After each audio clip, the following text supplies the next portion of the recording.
Hello friends, मैं आ चुकी हूँ सूरज शौर्य की मस्ती में। और आज हम अपने ब्लॉग में दिखाएंगे कि ब्लाउज की कटिंग कैसे की जाती है।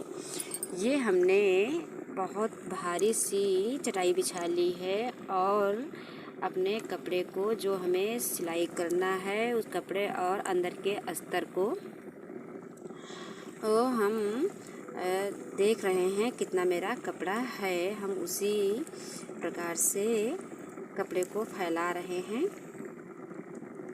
और जो हमारे ब्लाउज की नाप है हम उसे एक कागज़ पे हमने लिख लिया है कि इतनी लंबाई है और इतनी चौड़ाई है। और उसी प्रकार से हम सबसे पहले और एक चीज़ है, हम दोनों को एक साथ में अस्तर और ब्लाउज के कपड़े को एक साथ में कटिंग करके बताएंगे। तो हमने अपने ब्लाउज की नाप ले ली है और उसी आधार से हमने अपने अस्तर पे निशान लगा लिया है, जितनी लंबाई है और जितनी चौड़ाई है।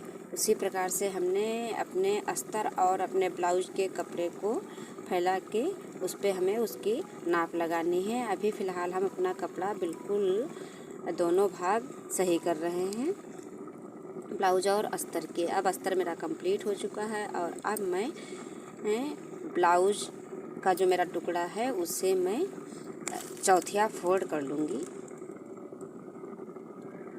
और ये कपड़ा बहुत ही उलझने वाला है, इसमें से अंदर से जो तार हैं वो बार बार फंस रहे हैं। और वैसे फ़िलहाल इस्त्री करना चाहिए, लेकिन इस समय लाइट नहीं आ रही है, इसलिए हम इस पे इस्त्री नहीं कर पा रहे हैं। और ये हमने कपड़े और अस्तर को एक साथ में रख लिया है। और रखने के बाद में अब हमें इस पे अपने हिसाब से जो उसकी नाप हमने लिखी है उसी नाप के आधार पे हमें निशान लगा लेना है। और निशान के बाद में हमें कटिंग करनी है। खाली समय में हमने सोचा क्या करें, चलो एक ब्लाउज ही बना डालते हैं। ये देखिए, हमने अपने कपड़े को चौथिया फोल्ड कर लिया है। ब्लाउज और अस्तर के कपड़े को अब जितनी मेरी लंबाई है उसी आधार से हमें निशान लगा लेना है। अब ये हमने शोल्डर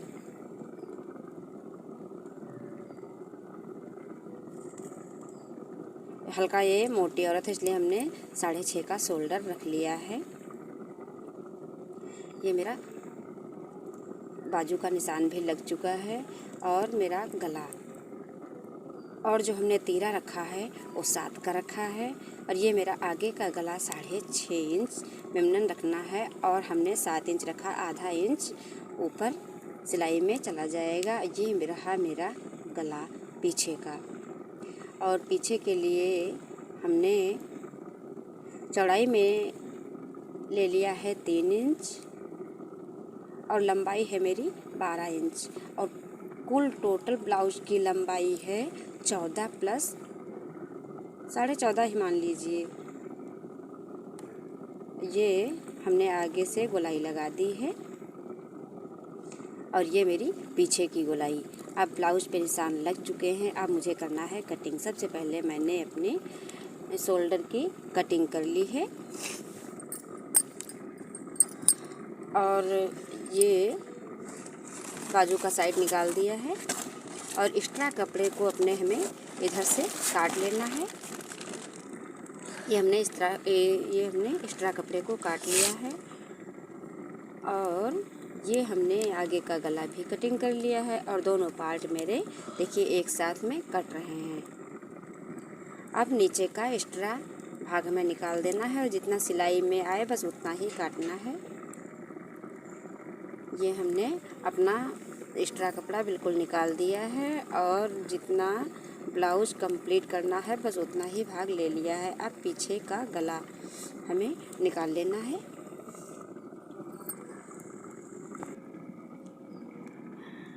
अब इस पार्ट को हमें अलग कर लेना है, जैसे हमने दोनों भागों को अलग कर लेना है। ये आगे वाला पार्ट अलग कर देना है, पीछे वाला हमें रख लेना है। ये हमने पीछे वाला निकाल लिया है और पीछे वाले अस्तर का गला हमने काट लिया है और इसी आधार से हम कपड़े का गला भी काट लेंगे। अब हम कपड़ा लेंगे पीछे वाले गले का और इन सब कपड़ों को अलग अलग कर देंगे। देखिए पीछे वाला भाग भी हमने एक निकाल लिया है और आगे वाले को अलग कर दिया है। अब इस पे अस्तर रखेंगे और उसी प्रकार से निशान लगा लेंगे। बराबर कपड़ा रख के हमने निशान लगा लिया है और इसे इसी आधार से कटिंग कर देंगे। अब पीछे और आगे का गला एक साथ में कट के तैयार हो चुके हैं और एक साथ काटने में सुविधा हो जाती है। इसे हमें बार बार नहीं रखना पड़ता है। हमें इसी प्रकार से कटिंग अच्छी लगती है और इसी प्रकार से हम करते हैं। अपने खाली समय में हम घर पे बैठ के सिलाई करते हैं। ये हमने कटिंग कर ली है और आगे का पार्ट उधर रख दिया है, पीछे का पार्ट भी मेरा रेडी हो चुका। अब हम निकालेंगे आस्तीन। और ये मेरा बढ़ुआ पट्टी और जिसमें आई और हुक लगाए जाते हैं और दोनों पार्ट मेरे क्लियर हो चुके हैं। और अब हमने अपना अस्तर ले लिया है और बचा हुआ अस्तर जो कुछ भी बचा हुआ है उसे देखते हैं आस्तीन मेरी हो पा रही है या नहीं। बचे हुए टुकड़े में नहीं हो पा रही, इसलिए हमारा जो बड़ा टुकड़ा बचा हुआ था उसे हमने ले लिया है और आस्तीन निकाल रहे हैं। आस्तीन के लिए हमने कपड़े को फोल्ड कर लिया है और आस्तीन मेरी है 5 इंच। 5 है तो मैंने 5.5 तो रखना ही पड़ेगा। आधा इंच उधर सिलाई में जाना है और नीचे तुरपाई वगैरह होती नहीं, बस सिलाई ही कर दी जाती है। ये देखिए हमने चौथिया फोल्ड कर लिया है आस्तीन को भी। और आस्तीन हमें उसी हिसाब से रखनी है जितना मेरा हुक वाला पार्ट हो, उससे कतई कम ना होना चाहिए।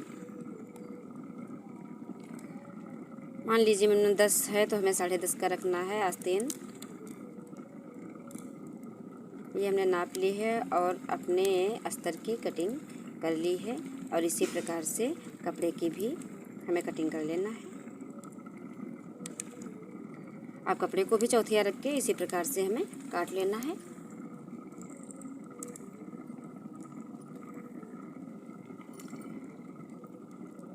और इसे एक साथ में भी काटा जाता है और अलग अलग करके भी काट सकते हैं।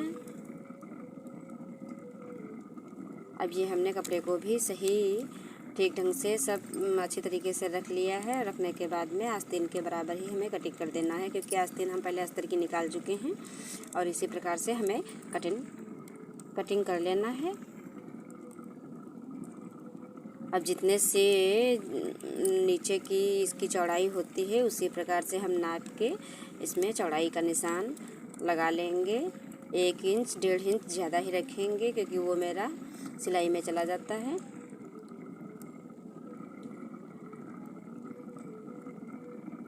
और नीचे से हमें एक्स्ट्रा कपड़ा निकाल देना है, क्योंकि नीचे से जब सिलाई करेंगे तो बराबर आ जाएगा।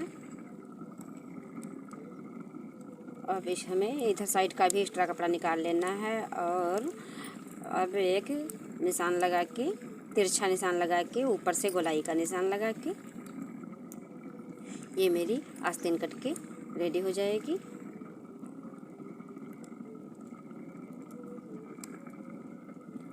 अब ये हमने अपनी आस्तीन की भी कटिंग कर ली है।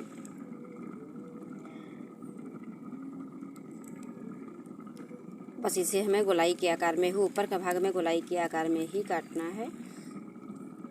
अब मेरा ब्लाउज और आस्तीन कट के कंप्लीट हो चुकी है। अब मैं निकालूंगी पाइपिंग जो गले पे लगती है। आस्तीन को हम बीच से खोल रहे हैं और अब ले रहे हैं अपना पाइपिंग वाला कपड़ा। इसी में से जो बचा हुआ कपड़ा है हम अपने पाइपिंग के लिए निकाल लेंगे। ये देखिए, और ये कपड़ा हमें सीधा नहीं काटना है। देखिए किस प्रकार से हम तिरछा कपड़ा काट रहे हैं। देखिए बीच से बस इस प्रकार से हमें कपड़ा काट लेना है। पाइपिंग के लिए सीधी अगर पट्टी काटेंगे तो पाइपिंग नहीं निकल पाएगी। और 2 इंच का निशान लगा लगा के हमें पट्टियाँ निकाल लेनी हैं। आपका भारी गला हो तो आप उसी हिसाब से पाइपिंग अपनी काट लें। ये हमने 2 इंच का निशान लगा के अपनी पट्टियों को काट लिया है। मेरा भारी गला है तो पट्टियाँ 3-4 लग जाएंगी।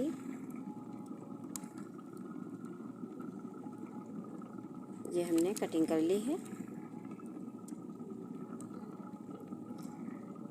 और इसी प्रकार से हमें अपने पाइपिंग की पट्टियाँ निकाल लेनी हैं।